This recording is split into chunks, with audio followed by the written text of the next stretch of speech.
This ABC 15 News Update is sponsored by Sanderson Ford, America's best-selling Ford dealership. Hello, I'm Justin Pizzer with your afternoon update from ABC 15 Arizona. The November Consumer Price Index is showing inflation slowed to 7.3% in November. That's down from 7.7% in October. And this is good news, not just because inflation is slowing. The Federal Reserve will also use this report during its meeting tomorrow to decide how much they should raise interest rates. Economists believe thanks to this promising report this morning, the Fed may raise rates by just half a point. After a roller coaster year for our economy, you may be wondering what's in store for 2023. According to Citi Global Wealth Investments, 400,000 construction jobs will disappear next year, and a total of 2 million jobs will be lost across the country, with the unemployment rate rising about 5%. And with the Fed expected to raise interest rates again tomorrow, one Valley economist says that leads to less people buying houses, appliances, and cars. So if you work in those specific industries, your job could be on the line. We're definitely going to see a recession. We're hoping that it's mild. We're hoping that the Fed continues their trajectory of taking care of inflation. So our message is short-term pain, but will lead to long-term success. Now, at the same time, he says that there are a lot of other big manufacturing companies here in the Phoenix metro area, so the number of people impacted won't be as high as other states, and we're nowhere near where we saw in the recession in 2008 and 2009. The November elections are counted and certified. Now the challenges begin. Today there will be a few hearings in the court. Republican candidate for governor Kari Lake is suing Secretary of State and Governor-elect Katie Hobbs, as well as Maricopa County election officials. So she argues equipment problems on Election Day disenfranchised tens of thousands of voters, and signatures on mail-in ballots were not properly verified, something election officials denied. Republican candidate for Secretary of State Mark Finchem is also challenging the results and will have his case heard as well.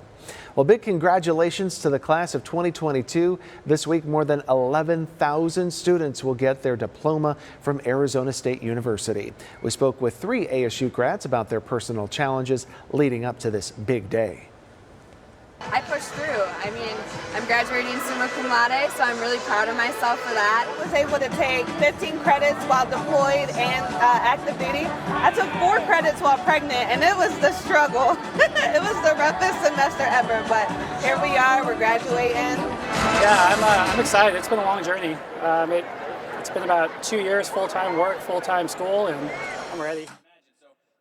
Well, the pomp and circumstance for the Sun Devils is not done yet. The school has several graduation ceremonies scheduled today as well.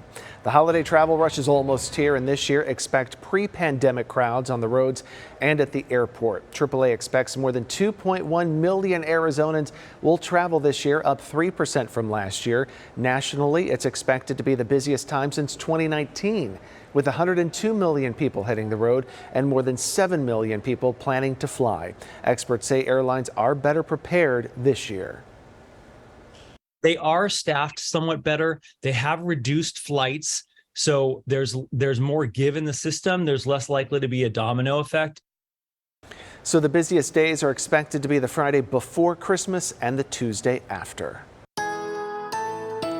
Happy Tuesday. I'm Nohelani Graff with your most accurate forecast. It's going to stay cooler today in the valley. We'll only make it to 55, but we are starting to dry out. Here's how we get there. Starting off in the 40s this morning, and we'll ride out the 40s until about noon. Then we finally work our way into the 50s, but we're topping out at 55 right in that 4 o'clock hour. Across the rest of the state, frigid temperatures across the high country. Highs only in the 30s for central Arizona today, mostly in the 20s north of the rim, including Show Low, the Grand Canyon, and Flagstaff.